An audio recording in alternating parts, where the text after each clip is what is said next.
Queridos hermanos, es un gusto para mí poder enviar este mensaje. Pablo y Sergio me pidieron que si podían enviar una palabra para este día domingo. Bueno, estamos pasando este tiempo tan único, tan especial para todo el mundo. Ya hace más de un mes que estamos en la cuarentena, así que estamos sin poder salir de nuestras casas, aprovechando el tiempo para la lectura, para la oración, para estar con la familia. Y me pareció bien compartir con ustedes una palabra que hace muchos años compartí en algunos lugares y ahora, bueno, la modifiqué un poco, bastante, y quiero hablar de la importancia de estar en alerta en estos tiempos.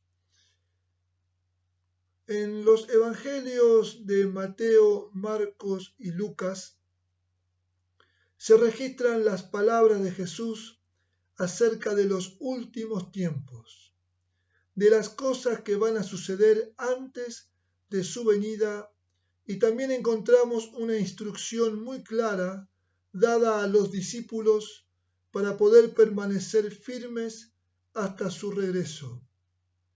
Como bien declaran las Escrituras, no conocemos el día del regreso de Jesús.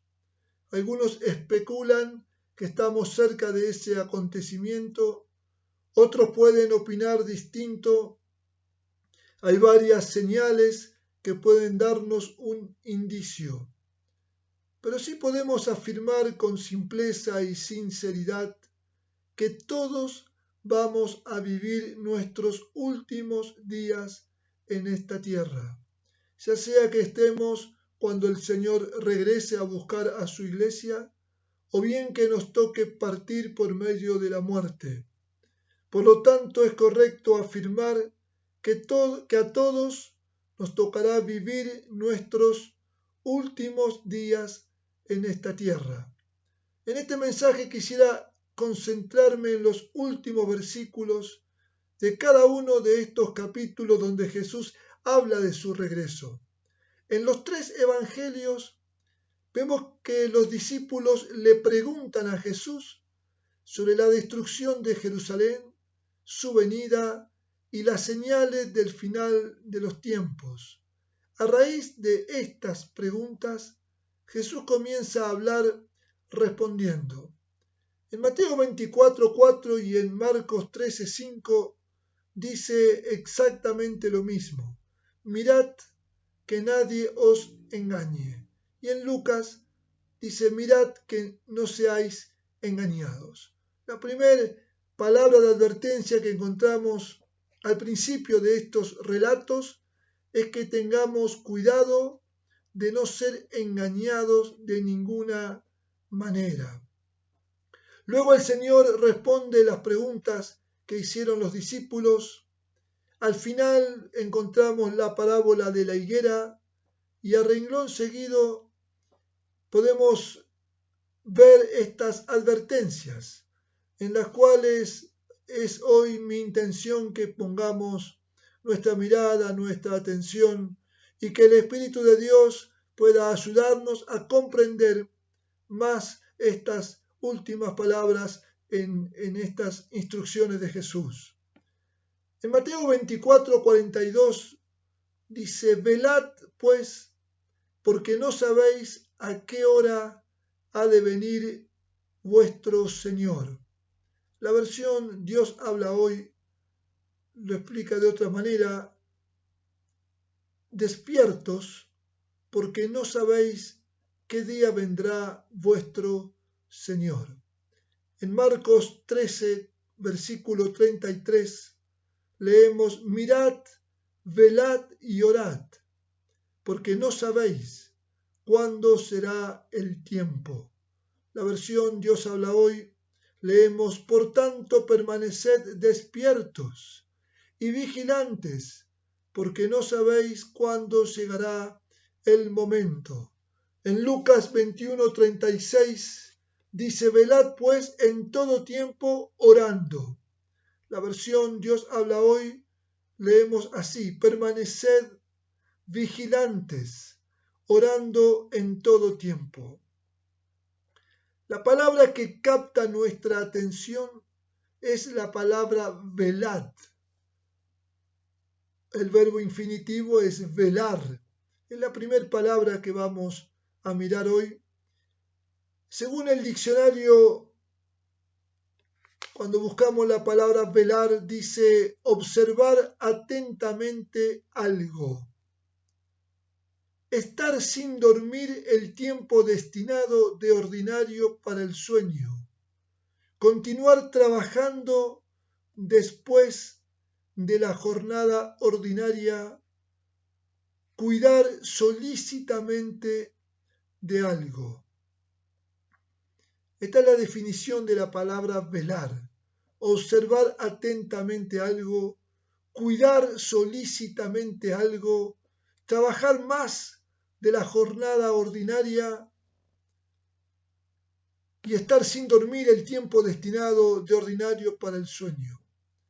El Señor nos envía a ser discípulos a todas las naciones, bautizándolos en el nombre del Padre y del Hijo y del Espíritu Santo, enseñándoles que guarden todas las cosas que nos ha mandado. Los discípulos de Jesús debemos guardar todas las cosas que Él nos ha mandado hasta que Él venga. Y es justamente con atención a estas cosas que debemos mantener la actitud de velar y cuidar con diligencia. Sabemos muy bien a qué se refiere el Señor cuando habla de las cosas que debemos guardar. Está haciendo referencia a su doctrina, a los mandamientos claros que nos revelan la voluntad de Dios para nuestras vidas. Nuestra tendencia es complicarnos con muchas cosas, y algunas de estas cosas no conducen a nada, no colaboran con el cumplimiento del propósito eterno de Dios para nosotros, no nos llevan a la meta, más bien esas cosas nos entretienen, pero no nos capacitan. Son como esos juguetes que le damos a los bebés, los sonajeros. Hacen ruido, tienen colores llamativos, distintas formas, no son ofensivos, son para entretener. Pero eso es para los bebés. Cuando comienzan a crecer, ya no les damos sonajeros, les damos herramientas útiles para su formación, de acuerdo con la edad que están transitando. ¿Para qué? ¿Por qué? Porque deseamos formarlos para la vida. No se forma la vida de un discípulo con sonajeros para que jueguen. La vida de un discípulo, o sea, nuestras vidas, se forman con varias herramientas. Y hoy quisiera mencionar algunas de estas herramientas, de estos elementos que son útiles para la formación de nuestras vidas y que son las herramientas que debemos aplicar, enseñar, poner en las manos de aquellos a los cuales estamos formándoles, guiándoles en el andar de la vida cristiana. Una de estas herramientas es el querigma, la proclama de la verdad, ayudándole a que crea todo lo que Dios hizo por medio de Jesucristo a favor nuestro, a abrazar con fe esa verdad eterna que alumbra nuestro ser. Tenemos que realizar una proclama clara, con unción, con gracia, con fe, con expectativas de que esta proclama de la verdad va a impactar en el corazón del que está escuchando, Primero para dar los primeros pasos para la conversión. Y mientras que proclamamos el querigma con fe, con unción, con autoridad, el Espíritu Santo que está a favor nuestro lo va convenciendo de pecado, de justicia y de juicio. Y el corazón de la persona se va abriendo y va produciendo este milagro de la fe. Porque antes no creía, antes no conocía, era tinieblas, estaba en el reino de las tinieblas, pero cuando vino el Evangelio, la buena noticia del reino de Dios, esto impactó en el corazón y el querigma despertó la fe. Fue un estimulante a la fe. Esta es una herramienta que no podemos dejar de utilizar jamás. Y después que se bautiza también hay que seguir utilizando el querigma de la edificación, hasta que todos lleguemos a la estatura de la plenitud de Cristo. Hay que seguir proclamando verdades. Aquel que comenzó la obra en nosotros la va a terminar, la va a perfeccionar. El propósito eterno de Dios se va a cumplir.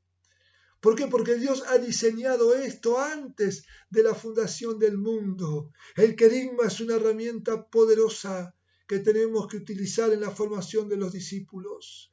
Lo segundo que quiero mencionar es enseñándole que guarden todo el consejo de Dios.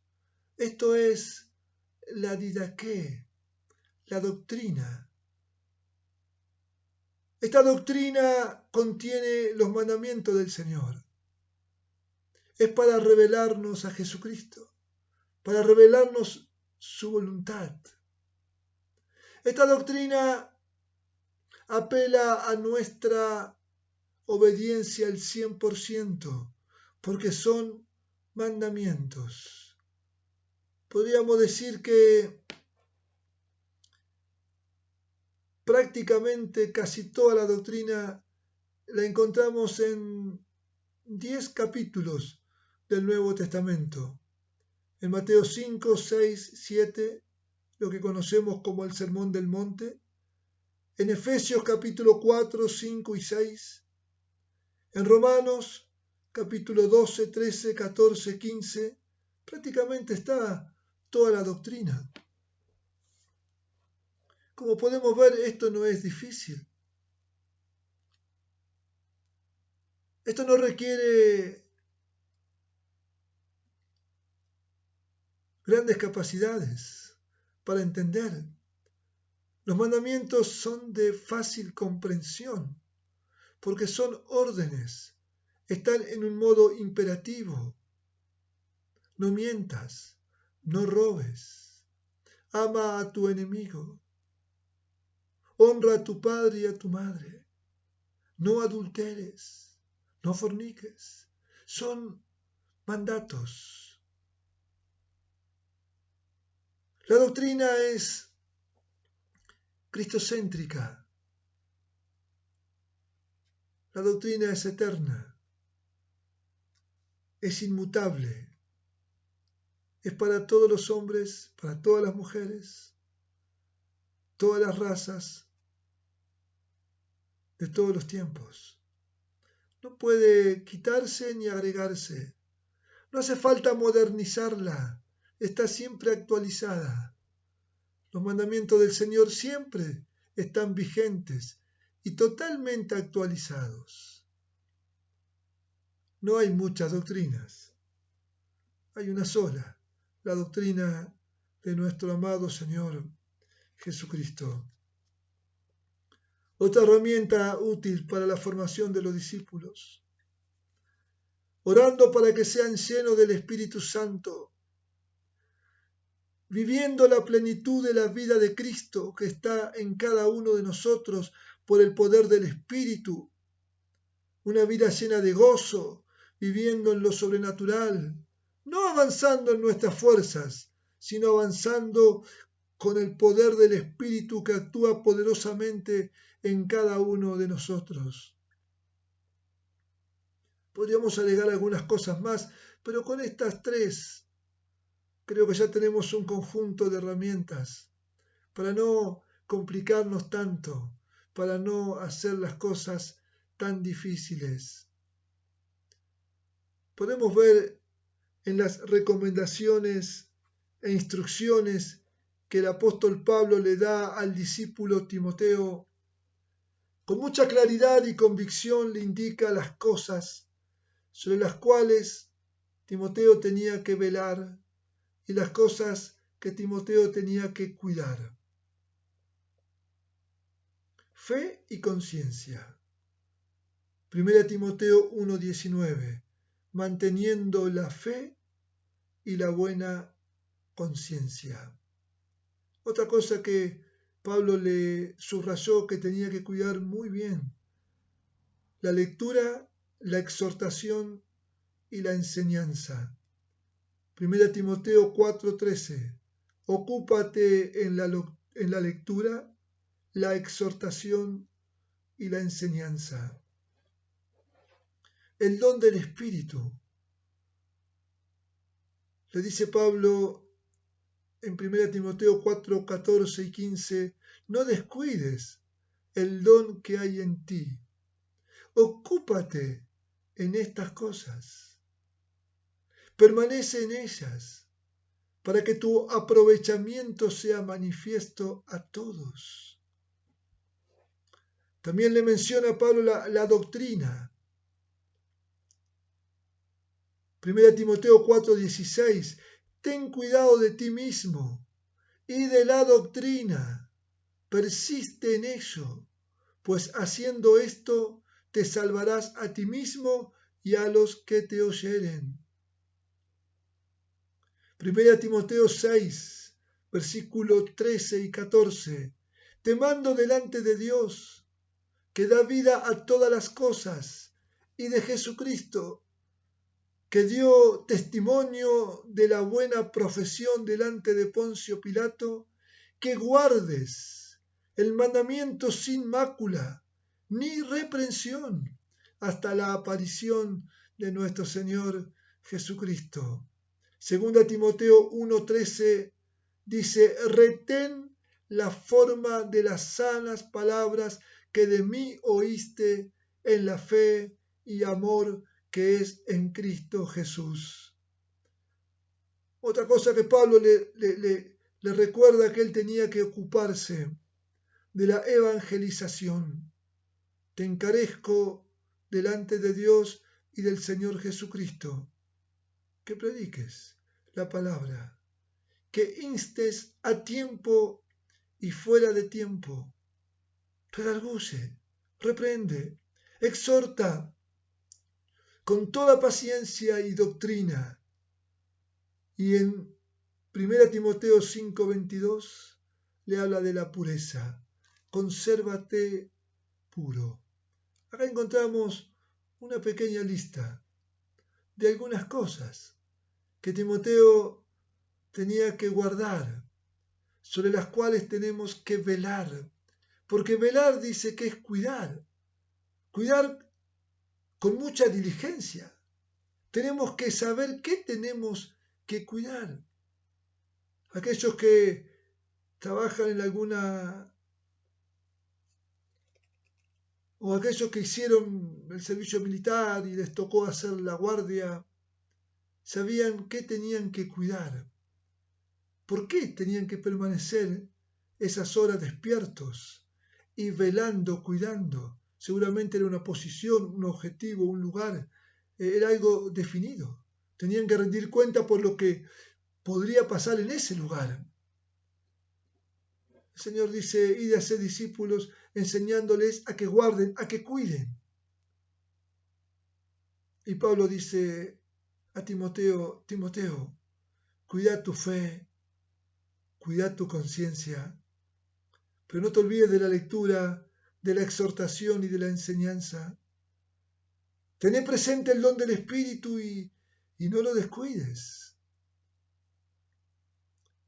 Le recomienda que persista en la doctrina y que la comunique con claridad y que guarde los mandamientos sin manchas ni reprensión y que retenga estas palabras, hasta que aparezca Cristo. Le dice que no se olvide de predicar y que se tenía que conservar puro. Esta es la primera advertencia, velad. La segunda que encontramos habla de guardar nuestro corazón.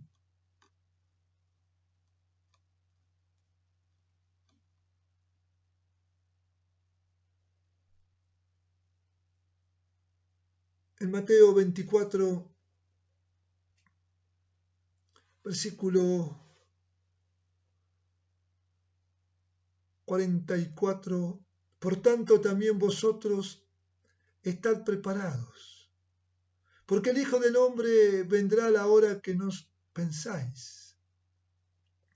¿Quién es pues el siervo fiel y prudente al cual puso su Señor sobre su casa para que les dé el alimento a tiempo?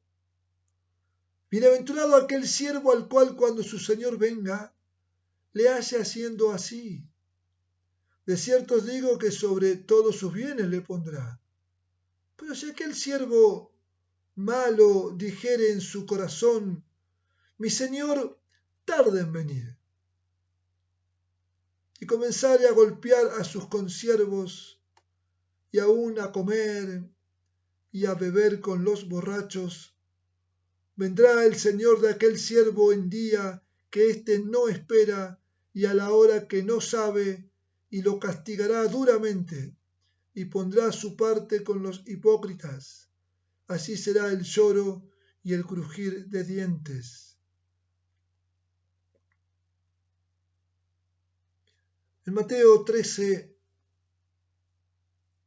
versículo 34, dice: es como el hombre que yéndose lejos dejó su casa y dio autoridad a sus siervos y a cada uno su obra, y al portero mandó que velase.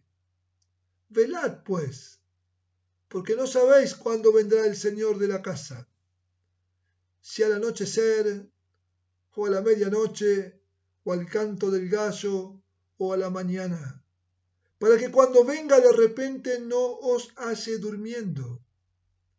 Y lo que a vosotros digo, a todos lo digo, velad. Lucas 21, versículo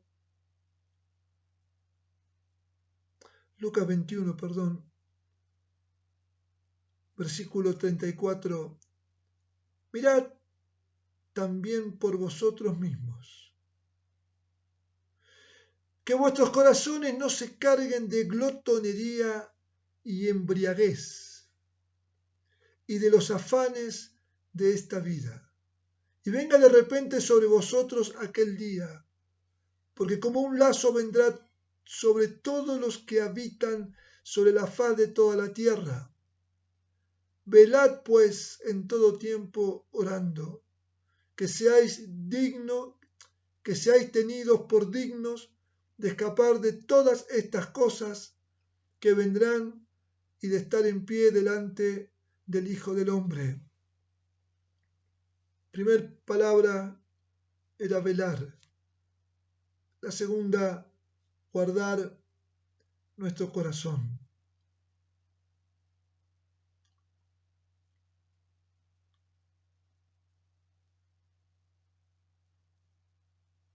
¿Y de qué cosas tenemos que guardar nuestro corazón? Cuando leemos Mateo, dice: pero si aquel siervo malo dijere en su corazón, mi Señor tarda,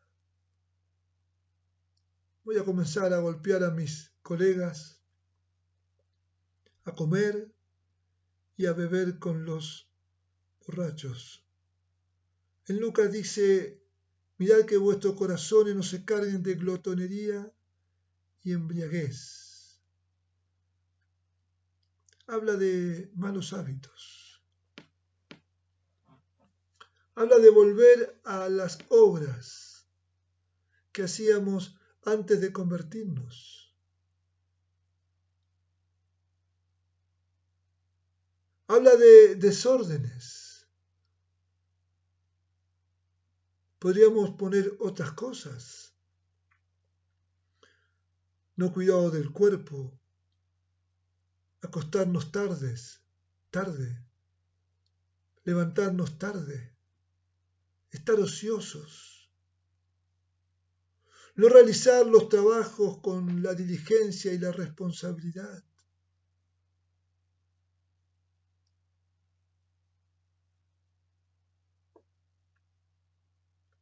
Está bien que un día hayamos tomado decisiones fuertes y hayamos dejado nuestra antigua manera de vivir, de la cual fuimos rescatados. Pero hay que mantenerse, hay que permanecer. El que permaneciere, el que persevere. La vida cristiana no es la actitud de un día, de 2 días, de un año, de algunos meses. Por eso dije que no iba a hablar de los últimos tiempos en cuanto a la venida del Señor, sino de que todos vamos a vivir en algún momento nuestros últimos tiempos. Y hasta nuestros últimos tiempos, fuere a la edad que fuere, tenemos que estar vigilantes, velando. Como no sabemos el día del regreso del Señor, tampoco sabemos el día de nuestra partida. Por eso la advertencia de Jesús, que estemos cuidando estas cosas que Él nos dio para que nosotros guardemos y para que le enseñemos a otro. Y el Señor dice aquí que vuestros corazones no se carguen de glotonería, de embriaguez y de los afanes de esta vida. Hermanos, cuando leemos la parábola del sembrador, la tercera tierra permitió que la planta creciera. Y había crecido. Pero dice que nacieron otras hierbas alrededor de la siembra, espinos, cardos, y ahogaron estas plantas y no pudieron fructificar. Y dicen que eran los afanes de esta vida. Y acá está de vuelta la misma advertencia. Tenemos que trabajar. Tenemos que proveer para nuestros hogares. Tenemos que administrar con mucha responsabilidad.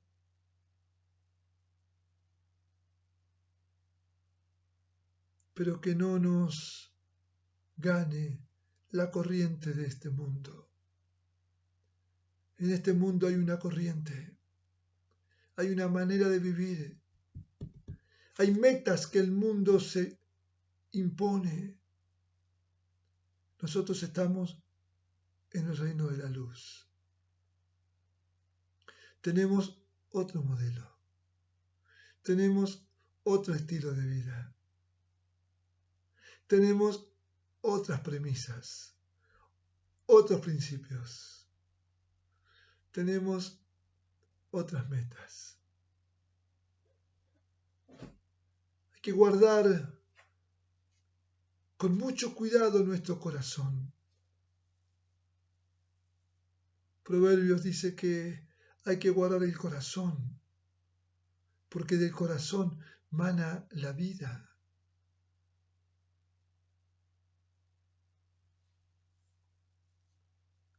Cada tanto sería muy bueno volver al material que conocemos como la antigua y la nueva manera de vivir,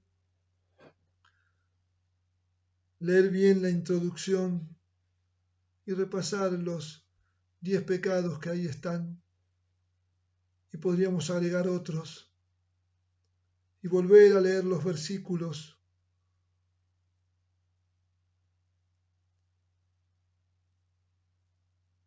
volver a repasar, a ver cómo estamos con esa lista, porque la advertencia aquí es muy seria. Y la tercera palabra que quiero que veamos dice en Lucas versículo 36, velad pues en todo tiempo orando. Primera palabra, velad. La segunda, guardar nuestro corazón. Y la tercera palabra que quisiera considerar brevemente es la palabra orar. Hay que cuidar, hay que velar, pero hay que cuidar y hay que velar orando. No podemos descuidar nuestra vida de oración.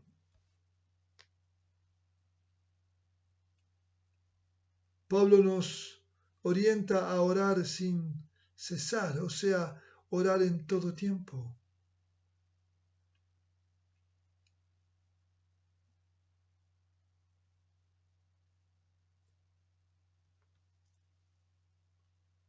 A veces nos mueve a la oración solamente nuestras necesidades. Entonces vamos a la oración porque necesitamos, porque estamos desesperados, porque la situación está mal. Debemos ser movidos a la oración porque queremos conocer a Dios. Debemos ser movidos a la oración porque anhelamos conocer al Padre, porque anhelamos que la palabra que el Padre nos dio, que tenemos escrita, anhelamos que venga espíritu de revelación y de sabiduría sobre la palabra. Tenemos que ser movidos a la oración, porque si amamos al Padre, vamos a amar la misión que el Padre nos encomendó, porque la misión nace en el corazón de Dios. Él es el que quiere que todo hombre sea salvo, y que todos los salvos sean discípulos, y que todos los discípulos formemos una sola familia que es la iglesia.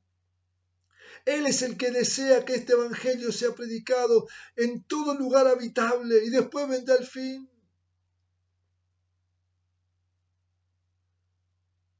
Tenemos que ser movidos a la oración por el gemido de la humanidad que gime esperando la manifestación de los hijos de Dios.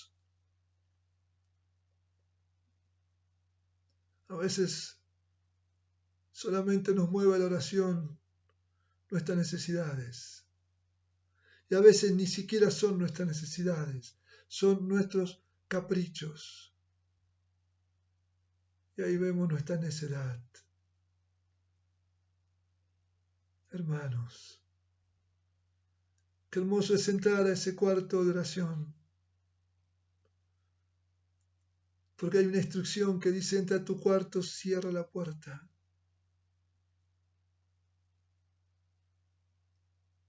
Y ahí hablamos en secreto. El Padre nos escucha.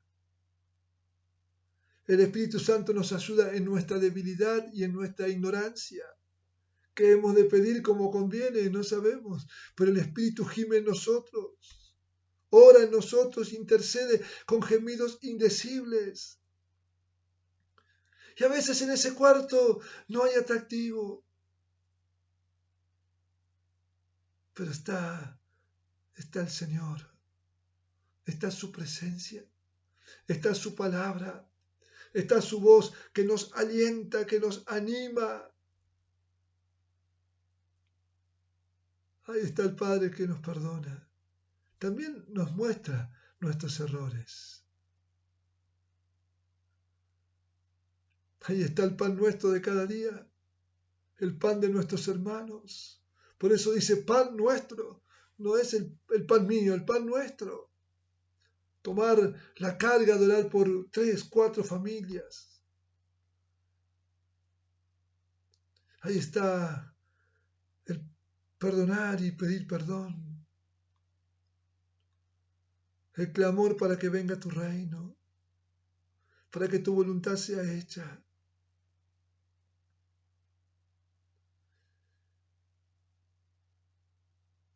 Estamos en un tiempo muy especial. El Señor nos borró la agenda y nos encerró en nuestras casas para que leamos y para que oremos.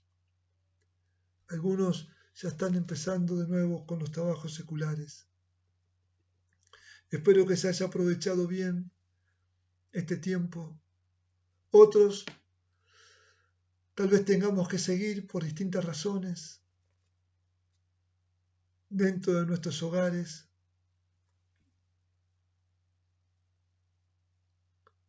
Y lo vamos a hacer con gratitud. Que tengamos presente estas tres cosas: velar, guardar nuestro corazón, y mientras que velamos y guardamos el corazón, todo está envuelto por la oración. Bendito es el nombre del Señor. Amén, hermanos. Padre, te damos gracias porque tú eres nuestro Dios. Padre, te damos gracias porque tú estás con nosotros. En este tiempo dijiste, entren a sus aposentos y esperen hasta que pase la indignación. Señor, oramos por nuestras vidas, por nuestros familiares, por los hermanos. Señor, por el lugar que vivimos y por los sufrimientos del mundo, Señor. Todo está en tus manos. Hay un trono y ese trono no está desocupado. Hay un Dios sentado en el trono y su Hijo a la derecha. Bendito es tu nombre, Señor. Te bendecimos y te damos gracias por tu Santo Espíritu.